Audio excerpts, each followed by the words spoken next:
Hello guys, for today's video, samahan nyo pumunta ng school ng aring pamangkin.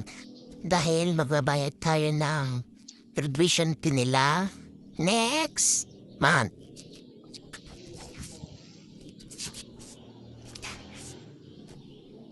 Lapit ng pyesa dito guys, next month din.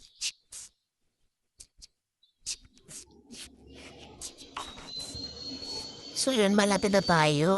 Under pa dyan, daan dyan, then liko dito. So yun, di na tayo guys, nakarating na rin tayo. Tapos naglakad lang ako dyan.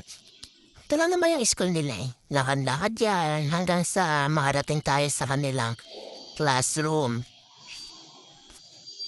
Yan lang din na tayo yung tamangkin please na papalit ng kanyang activities. Tapos, bumalik na rin ako. Siyempre, nakabanya tayo. Kaya, aris na rin tayo. Tapos, tadaan tayo kanila nanay bago tayo mamalengke. Dito sa karinderya na, guys. Karinderya nila. Di ba, guys? Napalam din namin kasi manimuli pa kami, di ba? Punta na kami sa loob ng balengke. Then, diretso kami ng gulayan dahil gulay ang aming ulam po today. Then, yan, pauwi na rin kami. Tapos nakarating na rin kami. Thank you for watching, guys.